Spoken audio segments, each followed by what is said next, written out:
দুশ্চিন্তা কাটিয়ে দিবে কে? করবেন এই দোয়াগুলো করবেন? আচ্ছা, সবশেষে বলি, ঋণের বোঝায় যারা জর্জরিত, বিষ্ণু চমৎকার একটা দোয়া শিখিয়েছেন। আমাদের অনেকে ঋণের বোঝায় জর্জরিত, আছে না নাই? এদিকে কেউ আছেন?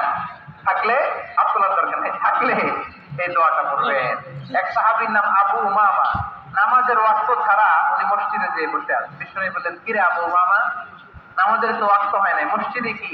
সাহাবী বলে, হুমুমুন লাজিমাতনি ওয়া দুয়ুন, নবী গো, ঋণের বোঝায় এমন টেনশনে আছি, ঘরে থাকতে পারলাম না, মসজিদে চলে আসছে। বিষ্ণু বলেন, আমি কি তোমার এমন একটা দোয়া শিখাবো যেটা বললে আল্লাহ তাআলা তোমার ঋণের বোঝা হালকা করে দিবেন?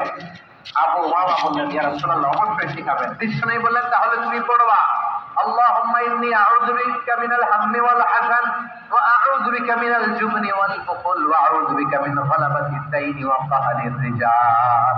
ও আল্লাহ, তোমার কাছ থেকে দুশ্চিন্তা থেকে পানাহ চাই, কৃপণতা, ভীরুতা, অলসতা, কার্পণ্যতা, এই সব কিছু থেকে, মানুষের কঠোরতা, আমার উপর মানুষের আধিপত্য এবং ঋণের বোঝা থেকে পানাহ চাই। এই দোয়াটা যখন বিষ্ণু শিখাইছিলেন, আবু উমামা বারবার এই দোয়া করে, আল্লাহুম্মা ইন্নী আউযু বিকা মিনাল হাম্মি ওয়াল হাযান ওয়া আউযু বিকা মিনাল আজজি ওয়াল কাসাল ওয়া আউযু বিকা মিনাল জুবনি ওয়াল বুখল ওয়া আউযু বিকা মিন গালাবাতিদ দাইনি ওয়া কাহরির রিজাল। আবু উমামা বলে, এই দোয়া আমি পড়তে লাগলাম আর পড়তে লাগলাম, কিছুদিন পরে দেখা গেল বিষ্ণু নবীর শেখানো এই দোয়ার বদৌলতে আল্লাহ তাআলা আমার সব ঋণ পরিশোধের ব্যবস্থা করে দিয়েছেন। করবেন করবেন? আমার প্রিয় পটুয়াখালীর ভাইয়েরা, বিশ্বনবীর জামাতা সাইয়্যিদিনা আলী রাদিয়াল্লাহু তাআলা আনহুর কাছে এক লোক এসে বলে, হে আলী, ঋণের বোঝায় আমি জর্জরিত, আমার কিছু অর্থ দিয়ে সাহায্য করো। সাইয়্যিদিনা আলী রাদিয়াল্লাহু তাআলা আনহু বললেন, আমি কি তোমার এমন একটা দোয়া শিখাবো যেটা বিশ্বনবী আমাদের শিখিয়েছেন? এই দোয়া যদি তুমি পড়ো, লাউ কানা আলাইকা মিসলু জাবালিন কাবীরিন দাইনান আব্দুল্লাহু আনকা, পাহাড় পরিমাণে যদি ঋণের বোঝা হয়, আল্লাহ এটা পরিশোধের ব্যবস্থা করে দিবেন।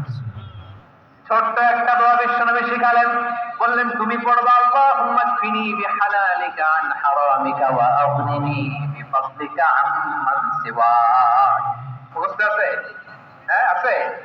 আল্লাহুম্মা কফিনি বিহালালিকা আন হারামিক, আল্লাহ তোমার হালাল দিয়ে আমাকে পরিতুষ্ট করো, হারাম থেকে বাঁচিয়ে রাখো, আর তোমার অনুগ্রহে মানুষের মুখাপেক্ষী যেন আমি না হই, আমি যেন সবসময় তোমার মুখাপেক্ষী হয়, ওই তৌফিক দিও। সুবহানাল্লাহ পড়েন।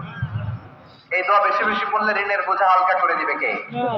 তাহলে প্রিয় ভাইয়েরা, বিপদে পড়লেই প্রথমে কি করবেন?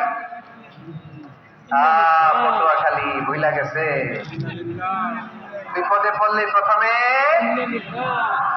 ইন্না লিল্লাহ কি বলে নিজেকে আল্লাহর কাছে সঁপে দিতে হয়। চরম বিপদে দেয়ালে পিঠ থেকে গেছে, তখন লা ইলাহা ইল্লা আনতা সুবহানাকা ইন্নী কুনতু মিনাজ জালিমিন, এরপরে লা ইলাহা ইল্লাল্লাহুল আযীমুল হালিম। এই দোয়া আকস্মিক বিপদ, হঠাৎ যেন কোনো বিপদ আমাকে পেয়ে না বসে, এটার জন্য বিসমিল্লাহিল্লাযী লা ইয়াদুররু মা ইসমিহি শাইউন ফিল আরদি ওয়ালা ফিস সামাই ওয়া হুয়াস সামিউল আলীম। সকালে 3 বার, রাতে